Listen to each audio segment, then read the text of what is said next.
It is the Riot Podcast. This is the Tuesday, October 3rd edition. I am back after a nice and relaxing trip to Pensacola. Nikki filled in while I was gone, thanks to her.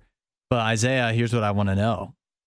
Having Nikki in and not me the last two episodes, what is one thing from the shows that you wish I could have been here for? Good question. I have three stories that I think you possibly could have wanted to comment on. Okay. So this is what I'm going to do. I want to comment on every story. I'm going to just say the title. Just give me the headline. And then we'll see if you want to do that one or a different one. Okay. The first one, cooking up love. Homemade meals and pizza top the list of romantic gestures. Next, Meta unveils stylish yet really creepy smart glasses. Okay. Finally, the rise of the nudist barbershop.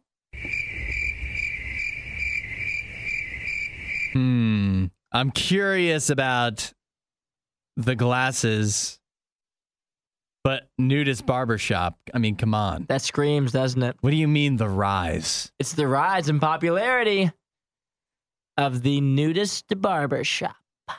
Is the nudist barbershop where your barber is nude, or where you're nude, or where they're shaving stuff, like trimming up not the top of your head? Everybody's nude. I'm in danger. Everybody's nude. But are you nude, or don't you still have the cape on? No, you're nude. You're nude. You're naked. Your barber's naked. And not only do they cut the hair on top of your head, Yeah. but everywhere. I They can cut it all. I can see the advantages of that. They trim everything for you. Yeah. They give you a fade across the board, top to bottom. You can shave my chest hair into a heart or something. Mm-hmm. I can see the benefits of that. Do people do other like, what if you start styling your body hair? Has anybody considered that? I'm sure people have done it. I mean, I know it's not as long always. And the type of guys that have a lot of body hair are probably exactly not the type of guys that would want to like style it. Yeah. But maybe that's an avenue you could go down. See, I'm fully shaved my chest and my arms. Yeah. I've noticed. I don't really have the body hair to artiste it up. So I just sent you a picture. I just sent you the article via message, right? Yeah. Would you prefer if somebody? Oh my. Would you? Get to scrolling, boy. I don't need to scroll. Scroll. I see the main picture. You guys scroll. Would you prefer if somebody else was doing the shaving for you, though? No, I do it myself. Because it's like... I don't understand. What are the advantages of this? Listen. To the new barbershop, you're wondering? Yeah.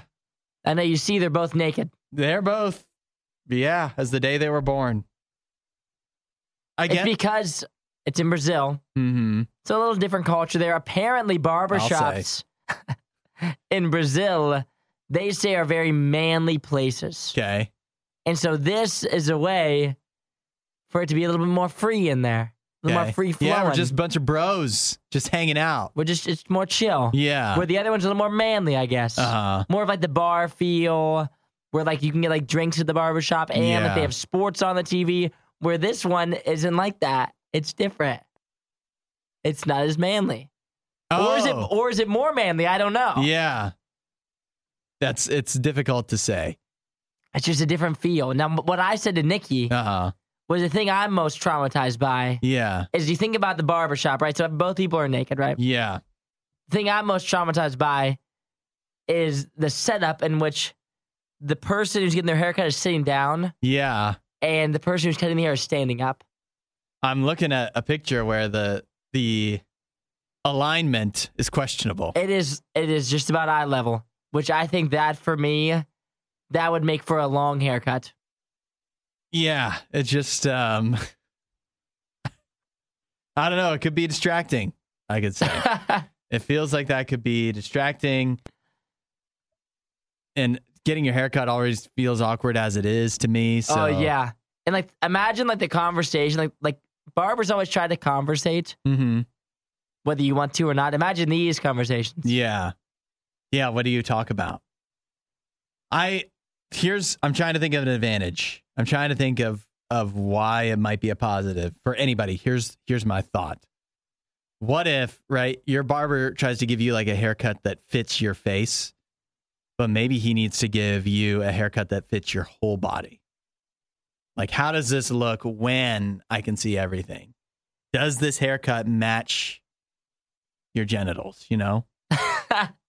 It's like, I don't know. Yeah, I guess maybe they hadn't taken that into account. They take that into account. They're going the extra mile. Seems a little over the top for me personally. Yeah, it sure does. I you know what? I wouldn't do this. I don't like to frown upon people for being nude. I think that in some ways that's optimal, but for me, it makes me other people being nude does make me uncomfortable. I wish that wasn't true, but it does. Yeah, it would make me feel very uncomfortable, especially in the barbershop. And me being nude in front of other people, that's also something that I like to avoid. So this wouldn't be a place that I would go, but I guess more power to them. Yeah, for somebody. Well, I'm glad that this didn't pass me by, that I was able to have this conversation with you. Yeah, I wish you could have heard me and Nikki do it. Mm-hmm. Oh, if you think I'm uncomfortable, I'm sure Nikki was 10x uncomfortable. Oh, yeah, she hated it. I told her when we started, I said, you're going to hate this one. Hudson sent it to me so that we could do it. He wanted to do it so bad. No, I told her after, I'm like, you're going to hate this one, but we have to do it. Yeah. It's so weird.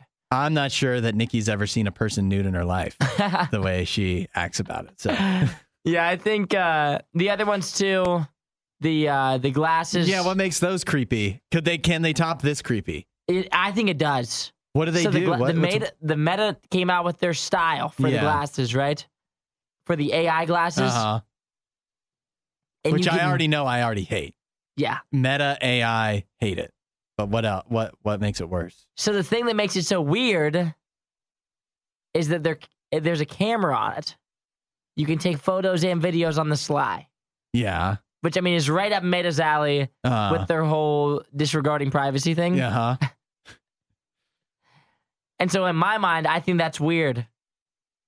Yeah. I guess I'm just not shocked by that because... Imagine if you went into the nude barbershop with your AI glasses on. You think people aren't going to be questioning whether you should be wearing those glasses or not? This is a safe space. This is a safe space for me. And now every time you walk in somewhere, wherever you are... Yeah. If you wear glasses, which I don't, but for people that wear glasses, you're going to hate these glasses because now every time you're going to have to prove that your glasses aren't AI glasses. Because people are going to have to take them off at places. Yeah. Certain places are going to be like, no, you can't wear those in here. And then you're going to be the normal everyday goer with your wire glasses. And they're going to be like, are those AI? And you're going to say, they look like they're AI. Yeah. They look AI to you. And people are going to go, let me try those on. Let me see them. Yeah. People already love doing that with glasses. Let me try that on. You wear glasses? I wear glasses in private. They're not very flattering to me. Really? You should wear them one day. Yeah. But yeah, I think they're creepy. I think if you own these, I think you might be a little bit weird. I don't know why companies keep making these because Google's not the first, Meta is not the first one. Google has done the lenses. Snapchat came out with the spectacles. I think Ray-Ban makes a pair that is like supposed to be connected to social media. I don't think it's really taken off in the way that they really thought it would. And so what's the true advantage to it? You can hands-free video. Yet again, you just seem like a weirdo. Yeah. It says the new accessory also features freakishly advanced AI capabilities, such as the ability... freakishly, you shouldn't be using that. Uh-huh. This gets even weirder. I forgot it gets even weirder. Including the ability to identify places and objects that you're seeing in real time. That's fine, right? I can barely do that as a regular person. I see something over there. I don't know what that. I can't identify it. Yeah. You know what the weird thing is? This is the kicker, right? Uh-huh. These glasses also claim that they can identify people. Like their name. Now that's creepy. Imagine me at the gym. Uh-huh. I look across at my gym crush. Mm-hmm. Yeah. I already know her name. Rachel. Oh, Caitlin. Yeah. I probably should introduce myself. Says here she's 23, graduated from Brigham Young University. She lives just down the road. Yeah. Perfect. Maybe I'll drop her off some flowers. That's what weirdos would do. Yeah, Thank you. That's creepy. Exactly. Now these glasses, they're not. I don't like them. Yeah, I don't think you're alone. I think that's only the weirdest people are going to get these. Weird people with a lot of money. All right, I still have the nude barbershop thing open, so I'm going to close that, and we're going to move along, and we're going to enjoy my first show back after a couple days off, and we'll catch you next time. And we'll see you guys. Disinformation, mispronunciations, bad impressions. That's Hudson. This is The Riot on RadioU. It's time for some useless knowledge. I'm going to ask you guys some questions. You guys are going to answer. And if you get it right, you win absolutely nothing. Nothing at all. Today is World Farm Animal Day. Is it really? I've been waiting for this day. Big day. Mm-hmm. So speaking of farm animals, one of the many known myths is people go out cow tipping. Yeah, I've heard of that. It's in the movie Cars. Mm-hmm. A University of British Columbia study found it would take the equivalent strength of how many people to actually push a cow over. Oh, interesting. How many people does it take to actually tip a cow? Since everybody says they've done it. Yeah. You guys must be pretty strong. You and what army? You guys must be pretty strong. All right. 8772 Radio U. Text in your guess for useless knowledge, and whether you're right or wrong, you won't win anything at all. We'll find out what the answer is next. You won't hear a show like this anywhere else. And that's probably for the best. The Worst of the Riot. Radio U. It's World Farm Animal Day. A University of British Columbia study found it would take the equivalent strength of how many people to actually push over a cow. How did they study this? They just keep getting more people to push until it tipped over, or? I would say so. Probably like the approximate weight of a cow, strength of a cow. Yeah. I'm going to guess, and I have not anything to back this up. It's just a good number. I'm guessing 8. The correct answer we're looking for, approximately 4.5 people. 4.5 people. So not just 4, not 5. 4.5 people. How do you get the half person? I don't know, but is that like a child, or? I'm not sure. But when you think about it, too, like, there's no way you're getting 4. Like, that's 8 sets of hands. Yeah. You're trying to get on the cow. And I still don't think you're tipping it over. So, I mean, you lived out on a farm. If anybody would have done this, it's you. I've never tipped a cow. Yeah. I don't think a lot of people have. I don't think anybody has. Let's do some rapid fire. There's 2 farm animals that don't have teeth on their upper jaw because they have a hard palate that helps them grind their food. Name one of these animals. Chicken? No, you're not telling me chicken have teeth. They don't have the hard palate that helps them grind their food. The goats and sheep have. That's why when you see them eating, they're always doing that weird side thing. Yeah. Because they're grinding. That's one of the many weird things they do. What farm animal is considered the 4th most intelligent animal after chimpanzees, dolphins, and elephants? I believe the answer is pig. Pigs are pretty smart. You know that. What farm animal is waterproof? Waterproof? Waterproof. A special gland near their tail produces oil that spreads and covers their body. Wow. Makes them waterproof. Like a beaver. Horse? I was looking for a duck. Oh. Makes a lot more sense, yeah. Huh? All right, a final question, the opposite. The fiber from this wonderful animal's fleece is prized for being stronger than mohair, finer than cashmere, smoother than silk, softer than cotton, and it's also fire resistant. What animal is this? A sheep? I was looking for the llama. Oh, very nice. That's your farm animal rapid fire. Less common farm animal in the United States. Yeah. But gotta love the llamas. All right, useless knowledge. Some of that felt a little, dare I say, useful? In a really interesting setting, it could be. If you were on a farm. Around the right group of people in the country. If you were on a school field trip to a farm. Yes. that you could win some points with that. The only thing Isaiah loves more than the riot is himself. Someone who probably still lives with his mother and hates himself. You're listening to The Riot on Radio U. Now, this is crazy. I've got a woman here that's suing Disney. That's not easy to do. Disney's got a lot of money to defend themselves. The reason this woman feels like she has a case is because in 2019, she went down a water slide at Disney's Typhoon Lagoon in Florida. And this water slide was so intense that it gave her a wedgie. It was extreme enough to cause her to have to go get surgery. Oh, no. That's a bad wedgie. It's an extreme wedgie. Now, the story goes, in 2019, she was at Typhoon Lagoon to celebrate her 30th birthday. First of all, that's your first mistake. Feels a little old to be doing Disney stuff, right? It's a water park. I don't think it's a terrible move. Okay. And so she went down the Humunga Cowabunga slide. And it's one of those slides, I guess, that launches you. You go down the slide, it launches you, and then you land in the water. But when she landed in the water, the angle that she was at and the impact caused by the water there gave her such a wedgie that when she stood up from getting out of the water, apparently blood everywhere. She had to go to the hospital. It was determined she would require surgeries for her gynecological injuries. And according to doctors, she suffered severe and permanent bodily injury in relation to the wedgie that was caused by this water slide. And so basically the thought is, even though many, many, many other people have gone down the slide and not any issues, for her, she says that that they did not properly warn people, particularly women, of the increased risk of injury. $50,000 she wants. Zero. You're not giving her any money.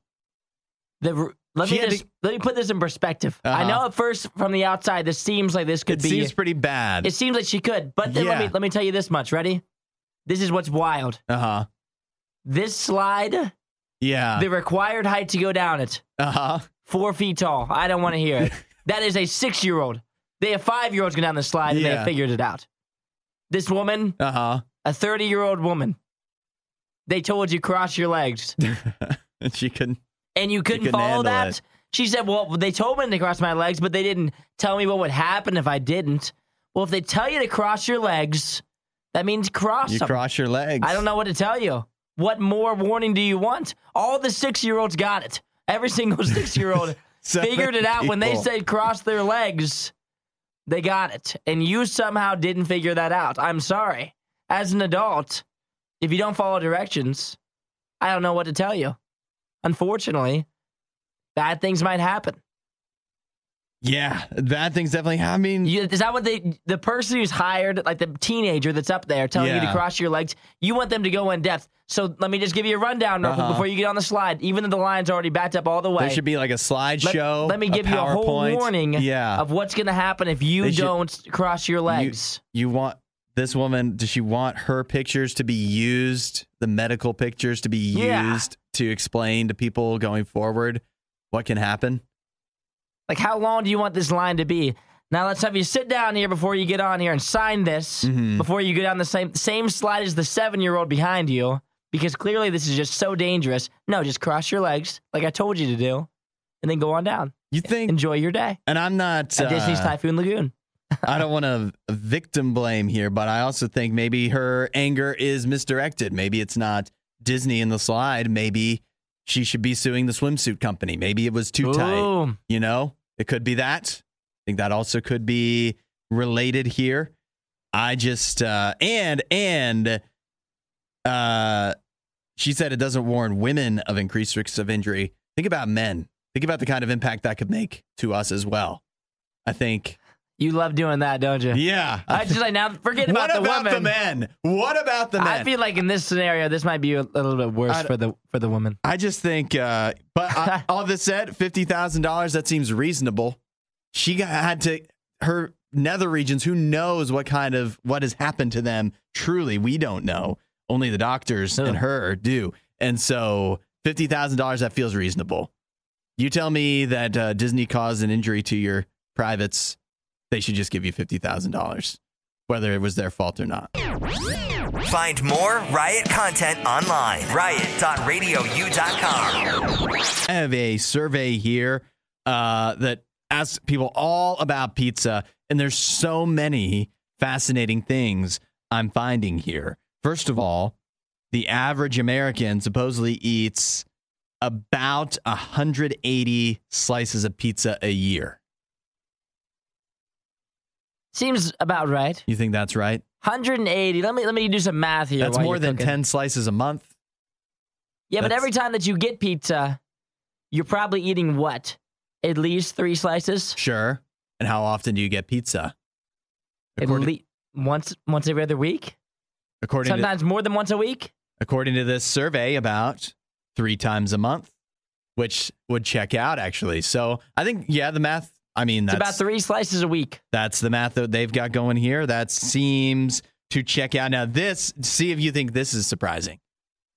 The average American is more likely or more commonly eats pizza they make at home, frozen or otherwise, than they do pizza from a restaurant. For me, that's not accurate. I know for some people, and for me, for a certain period of time it was, but as of late, no. I think it's a close call for me. I don't make pizza very often. The frozen pizza is so, when you actually think about it, it's actually just so cheap and so easy that I do probably wind up eating that more than pizza from a restaurant. And then here's another question that is not in the survey, but here's something that I was thinking about is there any pizza place where it's a pizza restaurant, but there's something on the menu that you are more excited to order than the pizza? Oh, of course. Yeah. And what are those places? I want people to text in on this one. 8772 RadioU Pizza, Domino's, Little C. It could be because the pizza's bad, but you still go there for something else. Or it could be because the pizza's good, but this other thing is so good. But I'm curious about this. 8772 RadioU. Isaiah, you want to do yours first?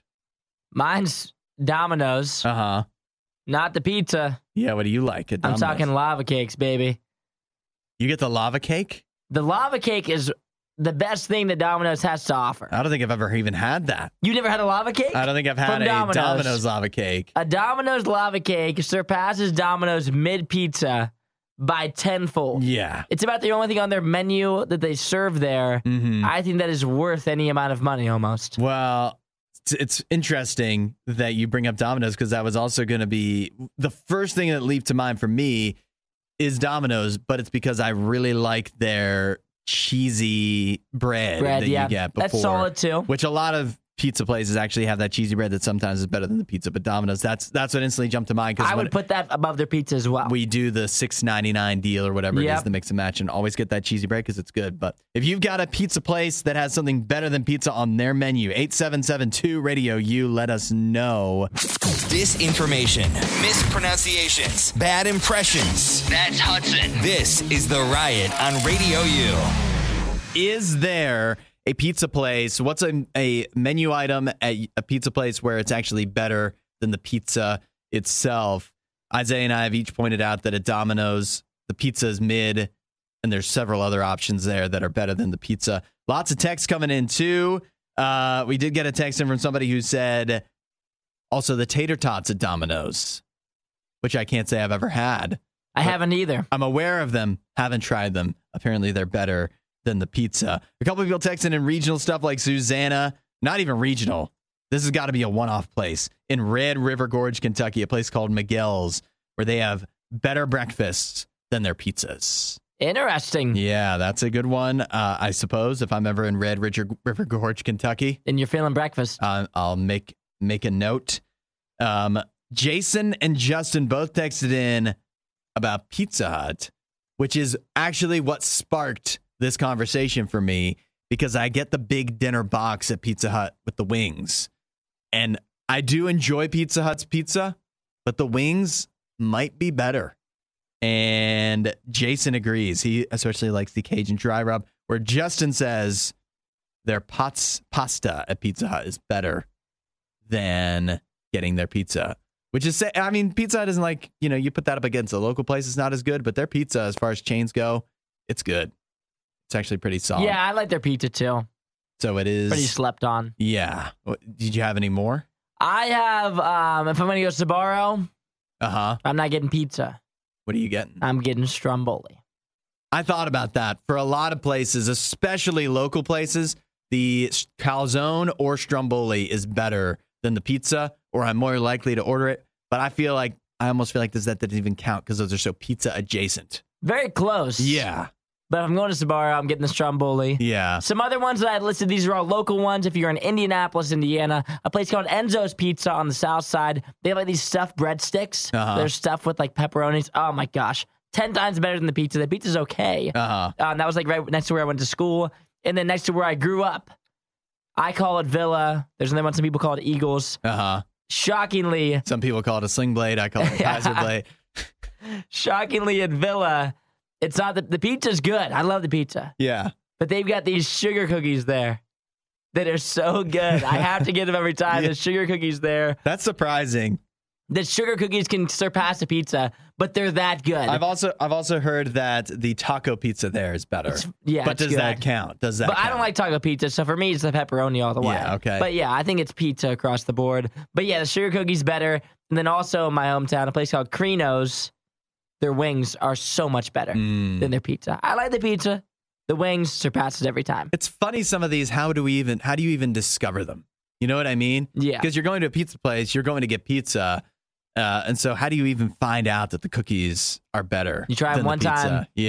You see that iced cookie and an Eagles, and oh man, whew, they're good. Now you know. Now I'm just hungry for pizza, but I guess, and all this other stuff as well. It's the appropriate time to eat it. It's National Pizza Month. Enjoy. You won't hear a show like this anywhere else. And that's probably for the best. The Worst of the Riot. Radio U. I've heard of more and more lately people taking up the idea of being a couple but sleeping in separate beds, getting married, sleeping separately like they used to do in old TV shows.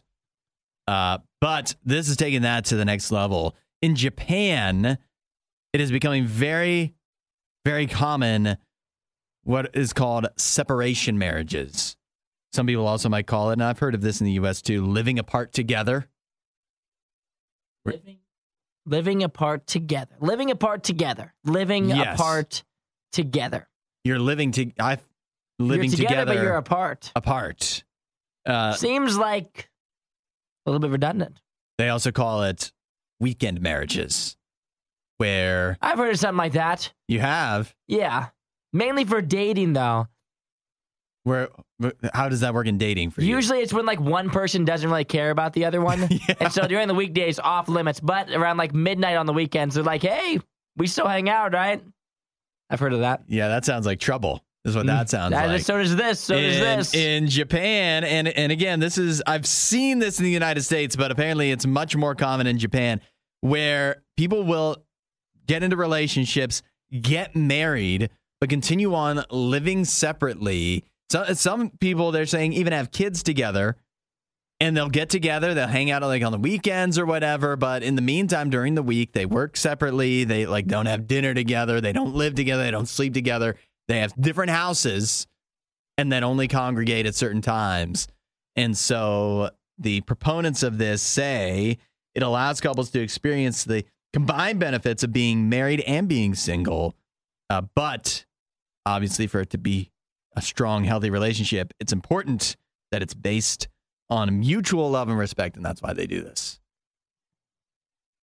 Seems kind of odd to me. Does it seem dangerous? It doesn't seem dangerous. It just seems like you guys might not like each other all that much. If you can't live together. Also, you're buying 2 houses. Yeah. Doesn't seem very financially intelligent either. And the ones that are talking about having kids, that's definitely unfair to somebody. The child? Well, I guess I just meant whoever has to take care of it. Yeah, true. But once children enter the equation, it seems a little crazy to me. In the meantime, I understand the thought process. I just think you all need to have a better, a stronger dynamic between the two of you where you understand that maybe the other one maybe needs alone time. And it doesn't mean that being alone is better than being with you sometimes, but it does mean that some people just need time to recharge, and being around another person, it takes something out of you. And I think, so what I'm saying is, I think you should still live together. Financially, that makes more sense. Way more sense. Than owning 2 houses? But you can still functionally live apart together and have a happy relationship without actually living apart together. Yeah, that just doesn't seem like a good idea to me. For me, this wouldn't be a way that I would roll. For somebody else, maybe this is your thing. Yeah. I know it's like a different culture and whatnot over there, but I feel like that would be the fun. I mean, I feel like I'd be so lonely. Yeah. For me. And what do you do? Like some people here, they live like an hour away. What do you do? Like, if you're in a relationship, maybe there's just a day where you really do want to see the other person. What are you doing on that Tuesday? But what about the other person? They don't want to see you. Yeah. That's just crazy to me. Last I checked, we were living apart together. And so don't forget the apart part of that. I don't want to see you Monday through Friday, but weekends, I do love you, and that's why we're married. But weekdays, I'm not about it. You annoy the heck out of me on weekdays. There seems to be some evidence that some people can make it work. Sounds a little tenuous to me for the average person, though. We're not sure who behaves worse, the Riot or their dogs. I don't even know how to behave like a real human being. The Riot, RadioU. I want to see which side of the aisle you fall on this one. What do you do when you drop produce at the grocery store? Good question. I guess there's, do you pick it up and put it back? Do you feel obligated to buy it? You break it, you buy it type of thing? Do you take it to an employee and say, hey, this fell on the ground? Or do you just leave it there is another option? Because I guess it was on a cooking show in Australia. Somebody dropped some shallots and just picked them up and put them back in the shallot section without saying anything. Not really for sure what a shallot is. I think it's like aren't shallots? It looks like some sort of it's a vegetable. Yeah. It's pretty much an onion. Yeah. So if you dropped, let's just simplify. If I dropped an onion, I would put it right back up there. Yeah. And I would say sorry. Does it matter? No one. Does it matter what the produce is? No. Whether it's an apple, an onion, an orange, lettuce. Me dropping something at the grocery will not increase the likelihood of me buying it. It's not going to increase the likelihood of buying. Would you take it? Because that's what people are saying in the comments. The people that are anti this person for dropping the shallots and putting them back, they're saying they would have bought it. No, they're saying you've got to take that to an employee and tell them that it fell on the ground. No chance. 0%er that I'm going to an employee and saying that fell. But would you feel bad if you dropped an onion on the ground and then somebody else bought it? No. And then they took that home and they ate fed that to their children? No, because you're supposed to wash. You wash all of your produce. You wash it when you get home. You rinse it. All you have to do is rinse it. It's an onion. It has an outer layer, anyways, right? Exactly. You're peeling anything you eat for the most part. And then what else do? You cook it usually. You're not well, I guess you do eat raw onion, maybe in like a salad or something. But I mean, also there's a good likelihood it gets cooked, and whatever germs it might have had briefly there on the ground. Nothing. Cook right off, right? Nothing. They get washed off. They get cooked off. I wasn't even thinking about that. I'm not worried at all about someone else buying it. If they look at it and it looks good, then that's fine. But I mean, if it's like smashed, that would be where I'd feel a little bit more bad. I'd be like, dang, I can't believe I smashed that apple. Yeah. Oh, well. That one's bruised. I think with like fruit, it's going to be bruised, and then I feel like nobody's going to want to buy it anyways. But there's bad fruit there anyway that you wouldn't buy. And you think about how they have like all those apples and oranges stacked up anyways sometimes. You know there's bad ones in there. And it's got to be it's like a shot in the dark. It's not your fault if it falls. It's bound to happen to a few of them. I agree. I'm surprised. The thing that surprises me the most is the people that think you should go take it to an employee. Like, if you really feel bad about it, how much is most produce anyways? Not very much. I know, everything's getting more expensive, but if you have such strong convictions, I think you could just take the hit, the $2 or whatever on the apple, if you really feel bad about bruising it up. I don't know why you would go take it to an employee. They're just going to throw it out. They're going to throw it away. They're probably going to throw it away. They might put it in the free section so some little child can have it while their mom takes them around the store or something. Yeah, I'm not taking that thing anywhere. Yeah. I'm putting it right back. What a wild debate. But the truth is, I'm not going to have produce, and you know what I'm definitely not going to do? Not going to drop it, because I'm sure-handed. Daryl said they came out of the ground anyway. That's true. Another fact. Add a little riot to your Instagram feed. Follow @RadioU Official. The Riot. Radio U. The dropping produce at the supermarket debate. You can text in at 8772 Radio U. D says that all the food is grown in the ground, and Daryl pointed that out as well. But you think about that, it doesn't mean, well, I mean, most food, apples aren't. But that also means you think about how they're fertilized too. So anytime it's like shallots, onions, any of the root vegetables, the ground is the least of its worries. Which then it comes around to Lisa. Lisa said what I believe puts this all behind us. Lisa said, the floor is nothing compared to all the nasty hands that have probably touched that produce as well. Think about that apple that you bit into, and you don't know who's touched that, whether it's been on the ground or not. That's why you're supposed to wash it. You got to wash it. But also, I get what Rick and Dayton is saying. Mm-hmm. If it's a fruit that bruises like an apple, you should buy it. Don't make someone else buy your mistake. That's fair. He also said this is why people need to inspect their produce before putting it in their cart. Otherwise, you wind up with mistakes made by the Isaiahs of the world. Now, Rick, I don't like that. Don't single out Isaiah, because I would also make that mistake and put the apple back. But I've never dropped fruit at the store. I can't say that I have either. And I understand that maybe we should be a little more principled, and, if you dropped other certain foods and it ruined it, then you might feel obligated to buy it. With apples, there's a million other apples to choose from. Susanna says if it's damaged, she'll buy it. Susanna, very charitable, making sure every apple gets taken care of. See, I think it's just so tough. It depends on the fruit, too. An apple that bruises so easily. That's like the only one that if you dropped, you'd feel real bad about, because it's just ruined. But then again, I've eaten apples that have had a bruise on it, and it's been fine. I've just eaten around it. What does a bruise even mean? I don't even know what a bruise means. I don't even know how that truly affects it. It can always be used for something, right? You can eat an entire apple around the bruise. Yeah. I've done it many a times.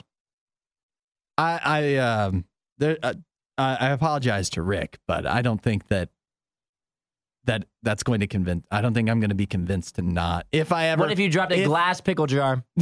Oh, see, I know that. See, here's what I know. Would, because of embarrassment, everybody would notice something. I mean, obviously, everybody would notice, but I don't think that there's no employee there that's going to be like, "All right, now you need to buy it." You're buying that. It happens. It happens. Oh, really? You're just saying no to that? I'm buying that out of pure embarrassment. You can sneakily put the apple back.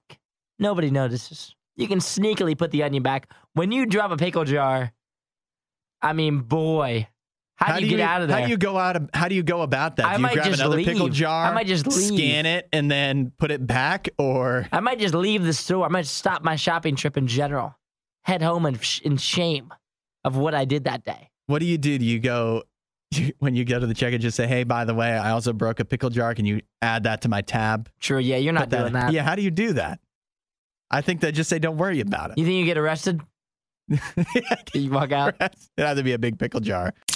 We're not sure who behaves worse, the Riot or their dogs. I don't even know how to behave like a real human being. The Riot, Radio U. Philadelphia Phillies getting ready to gear up for the playoffs in one of their final regular season games. A fan was barred from coming into the park because he tried to bring Wally, his emotional support alligator, along with him, which unsurprisingly, I would say, not allowed. Who he has on a leash.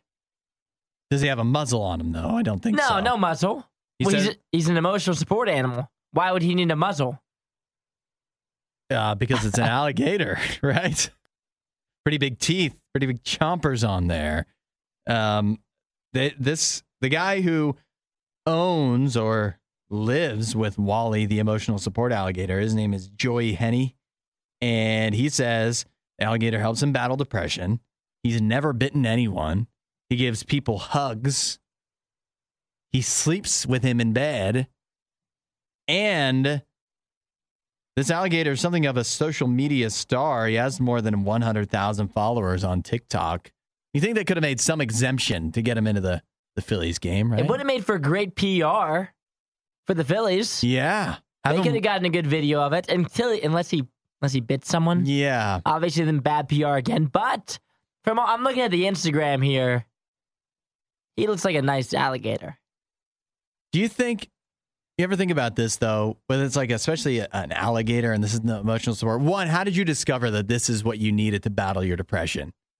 How did you figure out? You've gone through whatever, all the prescription drugs and whatever treatment. How did you eventually get to alligator? Well, he makes them happy.